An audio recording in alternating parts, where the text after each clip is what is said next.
आप देख रहे हैं ए न्यूज टुडे। वक्त हो चुका है उत्तर प्रदेश की खास खबरों का। पहली खबर देखिए ब्रिजेश पांडे की।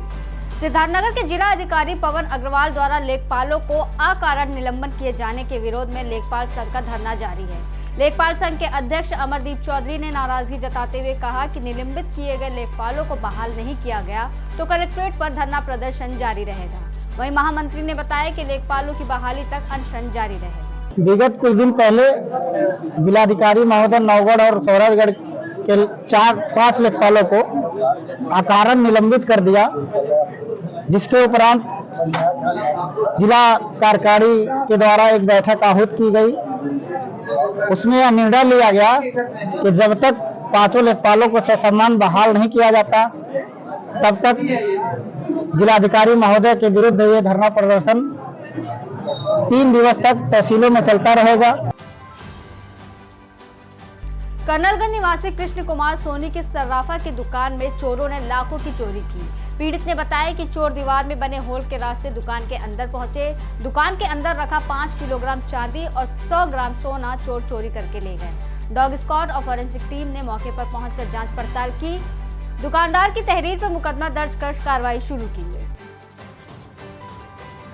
शोहरतगढ़ विधानसभा में समस्या समाधान का आयोजन हुआ, जिसमें अपना दल एस विधायक विनय वर्मा ने शिरकत की। विधायक विनय वर्मा ने चौपाल कार्यक्रम में पहुंचकर गांव के लोगों की जन समस्याओं को सुना और समस्याओं के बारे में जल्द से जल्द निदान कराने का निर्देश दिया। चौपाल कार्यक्रम के दौरान भारी संख्या में लोग मौजूद रहे। यहाँ पर अपने ग्राम सभा सिसनिया में शोहरतगढ़ विधानसभा में जो भी लोगों की परेशानी है वो नाला रोड है और मैं जल्दी से जल्दी उसको दूर कर दूंगा। मैंने अपने क्षेत्र के लोगों को वादा कराया तो मैं निभाऊंगा। शिकारपुर के रामलीला मैदान में 14 दिवसीय रामलीला महोत्सव का शुभारंभ हुआ। विधायक और पूर्व राज्य मंत्री अनिल शर्मा ने विधि विधान से गणेश भगवान की पूजा अर्चना कर माल्यार्पण किया। इस अवसर पर मुख्य अतिथि विधायक अनिल शर्मा ने कहा कि रामलीला हमें मर्यादा पुरुषोत्तम श्री राम के आदर्शों पर चलने की प्रेरणा देता है। बता दें कि श्री राम सेवा समिति द्वारा रामलीला महोत्सव 12 अक्टूबर से 25 अक्टूबर तक मनाया जाएगा। 17 अक्टूबर को रामलीला मैदान से प्रभु श्री राम की भव्य शोभा यात्रा अनेक आकर्षक झांकियों और प्रसिद्ध बैंडबाजों के साथ प्रारंभ की जाएगी। अगली खबर देखिए आलोक तिवारी। 4 व्हीलर ने बाइक सवार 3 युवकों को रौंदा। तीनों युवकों की हुई मौत। तीनों मनकापुर के रहने वाले थे। वहीं ड्राइवर मौके से फरार है। शव को कब्जे में लेकर पुलिस कार्रवाई में जुटी। मोहनलालगंज तहसील में हुई लेखपाल की घटना के मामले में लेखपाल की तहरीर पर मुकदमा दर्ज किया गया। संगीन धाराओं में नामजद वकीलों पर दर्ज हुआ मुकदमा। बता दें कि वकीलों और लेखपालों में हुई थी मारपीट। पीड़ित लेखपाल दीपक द्विवेदी, महिला लेखपाल की तहरीर पर दर्ज हुआ मुकदमा। बढ़ते अगली खबर की ओर देखिए रेहान अंसारी की। यूपी पुलिस में तैनात हेड कांस्टेबल ने मुरादाबाद के जिला अस्पताल में तैनात महिला स्टाफ नर्स का नहाते हुए एमएमएस बनाया। नर्स ने सिविल लाइन पुलिस को आरोपी हेड कांस्टेबल के खिलाफ तहरीर देकर कार्रवाई की मांग की है।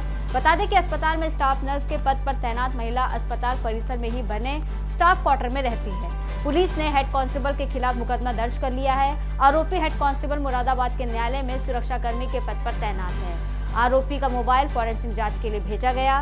जांच के आधार पर आगे की कार्रवाई की जाएगी। आरोपी पुलिसकर्मी की पत्नी भी जिला अस्पताल में स्टाफ नर्स के पद पर तैनात है और परिवार के साथ सेम बिल्डिंग में रहती है।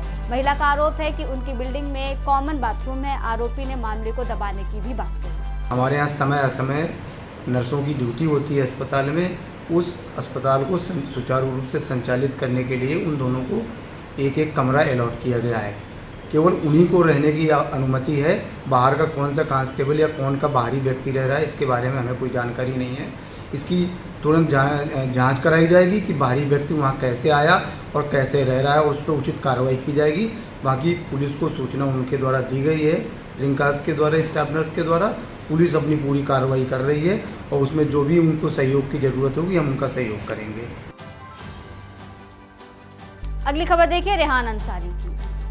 50,000 के इनामी हत्यारोपी को जीआरपी पुलिस ने किया गिरफ्तार। एडीजी के निर्देश पर आरोपी को गिरफ्तार करने के लिए टीम की गई थी गठित।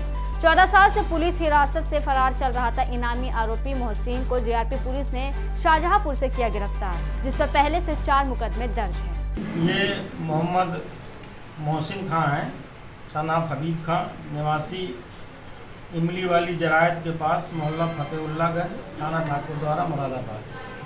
ये 2004 के मुकदमे में इनको आजीवन कारावास हुआ था और हल्द्वानी कोर्ट में इनकी पेशी थी, वहाँ पर ये गए हुए थे। 1/6/2009 को वापस आते समय काठगोदाम ट्रेन से रामगंगा नदी पुल के पास ये उतर करके फरार हो गए थे। तभी से लगातार ये फरार थे। इनको 2009 में मफरूर घोषित किया गया। उसके बाद में इनकी गिरफ्तारी के लिए लगातार प्रयास किए जा रहे थे। आज इनको शाहजहांपुर के कुआवा से गिरफ्तार किया गया है। अगली खबर देखिए रेहान अंसारी की। यूपी के मुरादाबाद में क्राइम ब्रांच में महिला ने जमकर हंगामा किया, जहां महिला का आरोपी पति और देवर पहले से ही मौजूद थे। उनके मामले में विवेचना करने वाले दरोगा के पास बैठे थे। महिला का पति से विवाद और तलाक ले रखा है। इसी मामले में महिला विवेचक के पास सबूत लेकर पहुंची थी। आरोप है कि उसके देवर ने उसे अभद्रता की और मारा भी। विवेचक ने भी उसे गालियां देकर भाग जाने को कहा। महिला ने विवाद का वीडियो बनाकर सोशल मीडिया पर वायरल किया। वीडियो में विवेचक, पूर्व पति और देवर भी झगड़ते हुए मौके से निकलते देखे जा रहे हैं। इस मामले में पीड़िता ने सिविल लाइन थाने में तहरीर दी। संदिग्ध परिस्थितियों में 35 वर्षीय विवाहित की मौत। मृतक के परिजनों ने विवाहिता को जहर देकर मारने का ससुराल वालों पर आरोप लगाया है। आए दिन मृतक को दहेज के लिए परेशान किया जाता था। हापुड़ कोर्ट में दहेज उत्पीड़न का मामला कई सालों से विचाराधीन पड़ा हुआ है। हमारी लड़की जहर देकर मार दी। किन लोगों ने? नेपाल, पूरन, माया।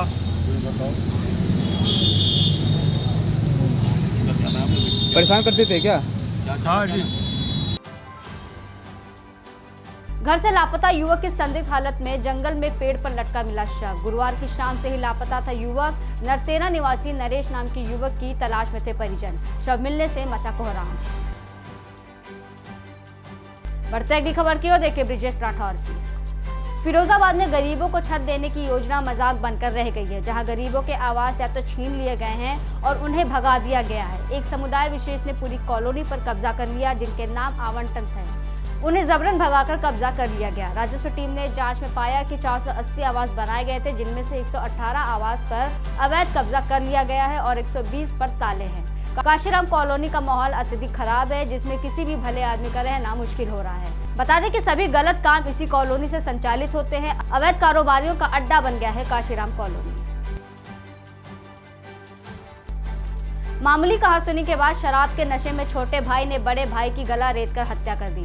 पूछताछ में आरोपी ने किया जुर्म का इकबाल। आला कत्ल भी हुआ बरामद। बीती रात खुर्जा देहात थाना अंतर्गत एक कलेना गांव है, जहां पे ये घटना हुई है। आज सुबह मोबाइल पे 112 पे सूचना आई कि इस गांव में एक हत्या की घटना हो गई। सूचना पर हमारे पुलिस सीओ साहब, थाना प्रभारी और खुद मौके पर गया तो सारी चीज़ें देखने से बिल्कुल साफ था कि ये घरेलू मामला है। इसके भाई को, मृतक के भाई को जब पकड़ के उससे पूछताछ की गई तो इसने सारी घटना को कबूल लिया और ये बताया कि मैंने रात में, क्योंकि दोनों भाई नशे की हालत में थे और उसने ब्लेड से गला रेत करके उसकी हत्या कर दी और आवास के बाहर जो रेत का ढेर था उसी में ब्लेड को छिपा दिया। कोर्ट ने सपा के पूर्व विधायक श्री भगवान शर्मा उर्फ गुड्डू पंडित को सुनाई 14 महीने की कारावास की सजा। 2011 में हलपुरा के राकेश शर्मा ने पूर्व विधायक गुड्डू पंडित पर विधानसभा चुनाव में नहीं लड़ने पर एनकाउंटर कराने की धमकी देने का आरोप लगाकर एफआईआर दर्ज कराई थी। आरोप सही पाए जाने पर विशेष एमपी एमएलए कोर्ट ने पूर्व विधायक को सुनाई 14 महीने की कारावास की सजा। विषय ये था कि एक पेशेवर अपराधी है, उसका नाम है राकेश हलपुरा, जिसकी अभी यूपी गवर्नमेंट ने उसकी संपत्ति कुर्क करी है और अनगिनत मर्डर है उस पर। तो उसने एक झूठा मुकदमा 2012 में मेरे खिलाफ किया था कि मारने की धमकी का। ना मेरा मोबाइल नंबर है, ना मेरा कोई कांटेक्ट मिलता है, लेकिन मुझे न्यायालय पर पूरा भरोसा है, मुझे ऊपर कोर्ट से न्याय मिलेगा।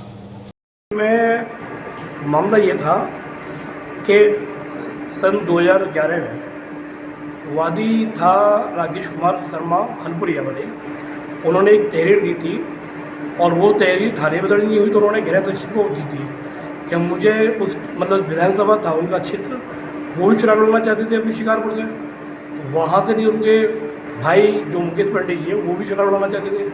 तो उन्होंने ये तहरीर में लिखा था कि ये मुझ पर दबाव बना रहे हैं चौथ वसूली के लिए कि मेरे संग गलत कार्यों में साथ न देने पर इस तरह की घटना मैं उन्होंने अपनी रिपोर्ट पंजीकृत की गृह सचिव महोदय के द्वारा पंजीकृत हुआ और उस पर संज्ञान लेकर सीओ साहब ने मुकदमा पंजीकृत 2011 में हुआ था।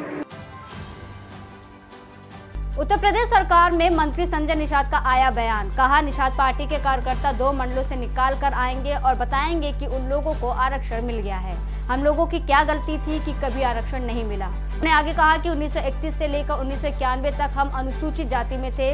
आरक्षण के द्वारा हम राष्ट्रपति के द्वारा नोटिफिकेट में हैं। तो आज के दिन में हमारा जो आरक्षण छीना गया है, जो मेरा सुरक्षा छीना गया है, संवैधानिक सुरक्षा छीनने वाले को पर्दाफाश रैली निकालने जा रहा हूँ।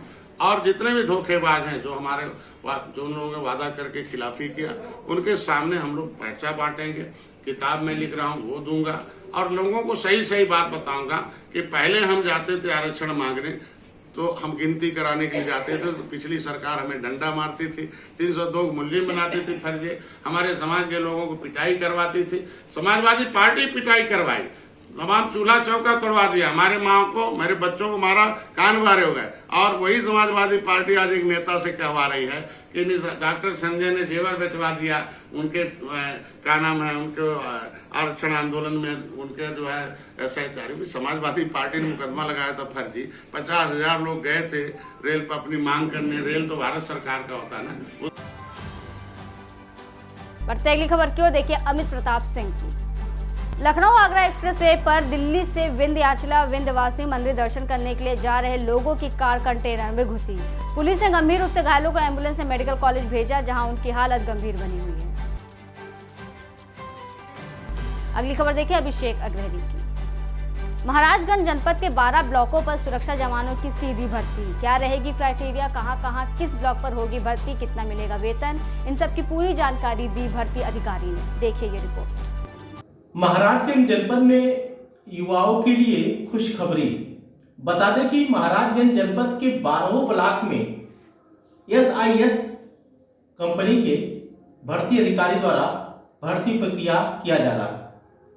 भर्ती अधिकारी बालकेश कुमार द्वारा महाराजगंज जनपद के 12 ब्लॉक में विभिन्न तिथियों पर जाकर डायरेक्ट भर्ती की जाए, जिसमें भर्ती में जवानों की भर्ती, वहीं जवान सुपरवाइजरों की भर्ती की जा रही है। मेरे साथ बातचीत करने के लिए भर्ती अधिकारी बालकेश कुमार जी हैं। जानते हैं कि भर्ती की क्या प्रक्रिया है, क्राइटेरिया है, कब से कब एज के लोग इसमें भर्ती हो सकते हैं और इसकी सैलरी क्या है और इसका सीधा लाभ कैसे आवेदकों को मिल सकता है। सर जी जानना चाहेंगे सर आपसे कि SIS है क्या कंपनी और कैसे सैलरी देती है, क्या क्राइटेरिया है जवानों की भर्ती की। जी बिल्कुल। सबसे पहले मैं अपना परिचय बताना चाहता हूँ। मैं SIS सिक्योरिटी से भर्ती अधिकारी बालकेश कुमार, और आपके ज़िले में विशेष भर्ती अभियान रखी गई है SIS सिक्योरिटी की, जिसके तहत सुरक्षा जवान और सुपरवाइजर को चयनित किया जाएगा। और इसमें चयनित होने के लिए सबसे पहले उनकी हाइट वेट एज मेजरमेंट करेंगे, जिसके उम्र 21 साल से 37 साल होना चाहिए, हाइट 168 सेंटीमीटर और कम से कम 10वीं पास होना चाहिए, वजन 56 से 90 kg होना चाहिए। उन जवानों को हम चयनित करते हैं। चयनित करने के बाद यहाँ से हम लखनऊ ले जाते हैं। 1 महीने का प्रशिक्षण होता है। प्रशिक्षण के बाद उनको स्थायी नियुक्ति मिलती है। नियुक्ति ऑल ओवर यूपी मिलती है और सरकारी गैर सरकारी किसी भी संस्थानों में मिल सकती है, जैसे कि आपका bank, ATM, airport, metro, train, traffic police, Lal Qila, Taj Mahal, Ayodhya मंदिर, खजुराहो मंदिर, कहीं भी आपकी सिक्योरिटी लग सकती है। जैसा कि आप देख रहे हैं, आपने गया भी देखा भी होगा कि लखनऊ मेट्रो में लगी है, लखनऊ जो कि लुलु मॉल में लगी हुई है, लखनऊ मेडिकल कॉलेज में लगी हुई है, कानपुर IIT में लगी हुई है, गोरखपुर ट्रिपल में लगी हुई है। ऐसे संस्थानों में ड्यूटी लगती है और ड्यूटी इनकी 8 घंटे की होती है। सर ये जानना चाहेंगे सर, इसमें OBC और SC या जनरल के लिए कोई कैटेगरी है कि सबके लिए? नहीं, ऐसा कुछ भी कैटेगरी नहीं, सबके लिए सेम बराबर है। इसमें सब कोई इसमें आवेदन कर सकता है। उसकी बस 21 साल से 37 साल होना चाहिए। और सर इसमें पेंशन की भी सुविधा है जी। ये 65 साल तक स्थायी नौकरी देती है, जिसमें तो pension, gratuity fund, bonus, medical insurance, बीमा, लोन, ये सब सारी सुविधाएं उनको उपलब्ध कराती है कंपनी। अच्छा। तो ये बहुराष्ट्रीय सुरक्षा कंपनी है। बहुराष्ट्रीय सुरक्षा जैसी कंपनी है, जो भारत के साथ साथ अन्य देशों में भी कार्य कर रही है, जैसे न्यूजीलैंड, अमेरिका, ऑस्ट्रेलिया, सिंगापुर इत्यादि देशों में। और इस कंपनी में अब तक के 3.5 लाख से भी ज्यादा कर्मचारी तैनात हैं। इसका वार्षिक टर्नओवर 12,000 करोड़ की कंपनी है ये। तो महाराजगंज में कितने जवानों की भर्ती की जाएगी? महाराजगंज में टोटल आपका 450 जवानों की वैकेंसी निकाली गई है। तो सुपरवाइजर जवान कितने होंगे और सुरक्षा जवान कितने? 50 इसमें सुपरवाइजर का रखा गया है और 400 जवानों को रखा गया है। तो कब से कब अब ये भर्ती होगी? जो कि आपका 10 तारीख से जो कि आपका 12 तारीख से भर्ती शुरू हो चुकी है और ये चलेगी आपका अगले महीने जो कि 9 तारीख तक है। मामूली विवाद में 2 लोगों को मारा चाकू, घायलों को अस्पताल में करवाए गए भर्ती। चाकू मारने वाला आरोपी मौके से हुआ फरार। अगली खबर देखिए लखीमपुर खीरी से पीयूष गुप्ता की। लखीमपुर खीरी का तहसील पलिया कला के चंदन चौकी क्षेत्र ग्राम धुस्किये में इटली की संस्था डॉट्स एंड लूप्स के द्वारा बाल विद्या निकेतन और इटली की संस्था के माध्यम से एक कार्यशाला का आयोजन किया गया, जिसमें थारू जनजाति की महिलाओं को विमेन हाइजीन पर जानकारी दी गई। इस कार्यशाला में औरतों को पीरियड्स के दौरान लगभग 3 साल तक इस्तेमाल किए जाने वाले मेंस्ट्रुएशन किट का वितरण किया गया। इसमें थारू जनजाति की महिलाओं को सिलाई मशीन, स्प्रे मशीन और उत्तम क्वालिटी के बीज का वितरण किया गया, जिससे वो शुद्ध बीजों का उपयोग कर अच्छी फसल बाजार में बेचकर एक अच्छी इनकम ले सके। इस कार्यक्रम में इटली से डॉट्स एंड लूप्स नामक एनजीओ के अध्यक्ष जिलियन काकर, हॉलैंड से मारिया और कंचन सिंह ने महिला स्वास्थ्य पर बात की। कार्यक्रम का आयोजन प्रशांत श्रीवास्तव और दीपक चतुर्वेदी ने किया। फिलहाल के लिए इतना ही। देश और दुनिया की तमाम बड़ी खबरों के लिए बने रहिए एएनएस टुडे के साथ।